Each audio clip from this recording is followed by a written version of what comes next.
Hello friends, welcome back to my channel.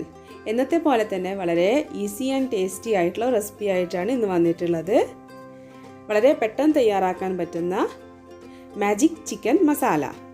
അപ്പോൾ നമുക്ക് എങ്ങനെ ഈ ഒരു ചിക്കൻ മസാല തയ്യാറാക്കാമെന്ന് നോക്കാം. അപ്പോൾ ഞാനിവിടെ ഈ ഒരു ചിക്കൻ മസാല തയ്യാറാക്കാൻ വേണ്ടിയിട്ട് ഞാനൊരു 1/2 കിലോ ചിക്കനാണ് എടുത്തിട്ടുള്ളത്. അത് നന്നായിട്ട് വിനെഗറും അതുപോലെ തന്നെ സോൾട്ടൊക്കെ വെച്ചിട്ട് നന്നായിട്ട് വാഷ് ചെയ്ത് വെച്ചതാണിത്. ഇനി നമുക്ക് വേണ്ടത് ചെറിയ ഉള്ളിയാണ് കേട്ടോ. ഞാൻ ഏകദേശം ഒരു 30ഓളം ചെറിയ ഉള്ളി എടുത്തിട്ടുണ്ട്. ഞാനിതിൻ്റെ ടൈറ്റിൽ എഴുതിയ പോലെ തന്നെ വെറും 4 ഇൻഗ്രീഡിയൻസ് മാത്രം മതിയിട്ടത് തയ്യാറാക്കാനായിട്ട്. ഇനി ഞാനിവിടെ മൺചട്ടിയിലാണ് ഇത് വെക്കുന്നത്. തികച്ചും നാടൻ ഒരു വിഭവം ആയതുകൊണ്ടാണ് മൺചട്ടി യൂസ് ചെയ്യുന്നത്. അപ്പോൾ ഈ ഒരു ചട്ടി നിങ്ങളുടെ അടുത്ത് ഇല്ലെങ്കിൽ നിങ്ങൾക്ക് അയൺ കടായി യൂസ് ചെയ്യാം, അല്ലെങ്കിൽ അലുമിനിയം കടായി യൂസ് ചെയ്യാം. ഇതൊന്നും ഇല്ലെങ്കിൽ നോൺ സ്റ്റിക്ക് എടുത്തോളൂ കേട്ടോ. അപ്പോൾ അതിലേക്ക് ആവശ്യത്തിന് വെളിച്ചെണ്ണ ഒഴിച്ചു കൊടുക്കാം. വെളിച്ചെണ്ണ തന്നെ എടുക്കാൻ വേണ്ടി ശ്രദ്ധിക്കുക. വെളിച്ചെണ്ണ ഒന്ന് ചൂടായി വരുമ്പോൾ നമുക്ക് നന്നായിട്ട് കറിവേപ്പില ഇട്ട് കൊടുക്കാം കേട്ടോ. കറിവേപ്പിലൊക്കെ കുറച്ച് കൂടുതൽ ഇട്ട് കൊടുത്തോളൂ. ഇനി നമ്മൾ എടുത്ത് വെച്ചിട്ടുള്ള ആ ഒരു ചെറിയ ഉള്ളിയില്ലേ, അത് നന്നായിട്ട് ചതയ്ക്കണം. ആ ചതച്ച ഉള്ളി ഇതിലേക്ക് ചേർത്ത് കൊടുക്കാം. നന്നായിട്ടൊന്ന് വഴറ്റി കൊടുക്കാം. ആവശ്യത്തിന് ഉപ്പും കൂടെ ചേർത്ത് കൊടുക്കാം.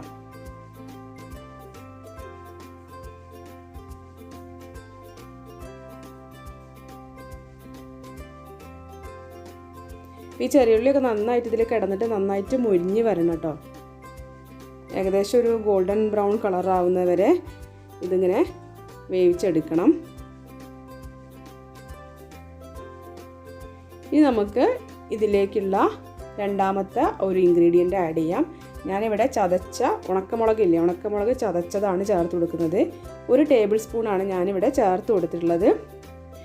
അപ്പോൾ ഇവിടെ കുട്ടികൾക്ക് കൊടുക്കേണ്ട ആവശ്യമുള്ളതുകൊണ്ടാണ് ഞാൻ 1 ടേബിൾ സ്പൂൺ ആഡ് ചെയ്യുന്നത്. ഇത് ഭയങ്കര സ്പൈസി ആയിട്ടുള്ള ഒരു ചിക്കൻ മസാലയാണ്.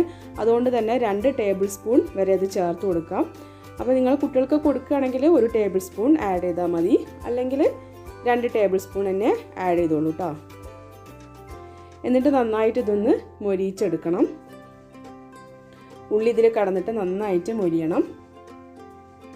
മൊരിഞ്ഞ് വരുമ്പോൾ നമുക്ക് ഇതിലെ മൂന്നാമത്തെ ചേരുവയായിട്ടുള്ള നമ്മുടെ ചിക്കൻ ആഡ് ചെയ്ത് കൊടുക്കാം. ഇതിന് നന്നായിട്ട് അങ്ങ് ഇളക്കി കൊടുക്കാം. മസാലയൊക്കെ നന്നായിട്ട് ഈ ചിക്കനിൽ അങ്ങ് പിടിക്കണം.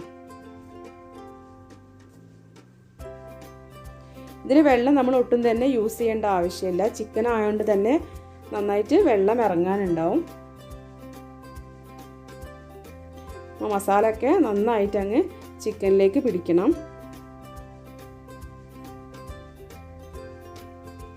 ഇനി നമുക്കിത് അടച്ച് വെച്ച് വേവിക്കാം കേട്ടോ. അപ്പോൾ അത് ചിക്കൻ എടുക്കണ്ട, വെള്ള കളറല്ലേ, അപ്പോൾ അതൊക്കെ ഒന്ന് മാറി റെഡ് കളർ ആവുന്ന വരെ ഇത് വേവിക്കണം. ഏകദേശം ഒരു 25 മിനിറ്റോളം ചിക്കന് അത് വേവിച്ചെടുക്കണം. നന്നായിട്ട് തന്നെ കുക്കാവണം കേട്ടോ. അപ്പോൾ ഇടയ്ക്കിടയ്ക്ക് ഇതിങ്ങനെ ഓപ്പൺ ആക്കിയിട്ട് ഇളക്കി കൊടുക്കണം.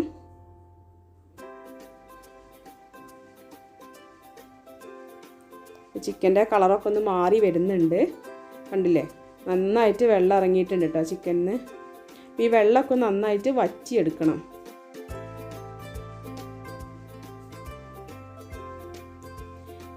നല്ല സ്പൈസി ആയിട്ടുള്ള ഒരു മസാലയാണിത്.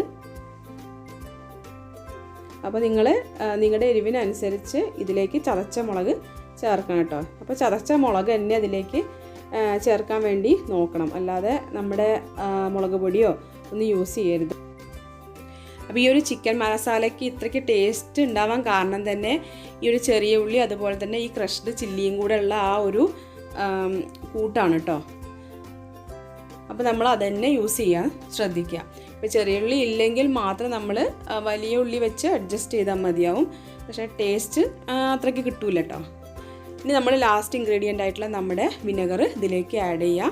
1 ടീസ്പൂൺ വിനെഗറാണ് കേട്ടോ ഞാൻ ഇപ്പോൾ ആഡ് ചെയ്തിട്ടുള്ളത്. എന്നിട്ട് നന്നായിട്ട് അങ്ങ് വഴറ്റിയെടുക്കാം. അങ്ങനെ നമ്മുടെ മാജിക് ചിക്കൻ മസാല ഇവിടെ റെഡി ആയിട്ടുണ്ട്.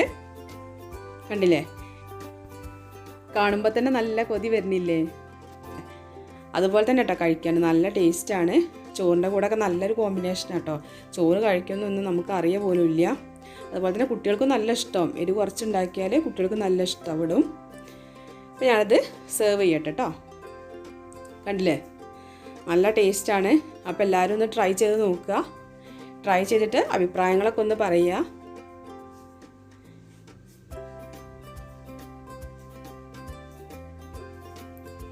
അപ്പോൾ എൻ്റെ ഈ വീഡിയോ ഇഷ്ടപ്പെട്ടെങ്കിൽ എന്നും പറയുന്ന പോലെ തന്നെ ലൈക്ക് ചെയ്യാനും മറ്റുള്ളവരുമായിട്ട് ഷെയർ ചെയ്യാനും അതുപോലെ തന്നെ നിങ്ങളുടെ അഭിപ്രായങ്ങൾ കമൻറ്റ് ചെയ്യാനും മറക്കരുത് കേട്ടോ.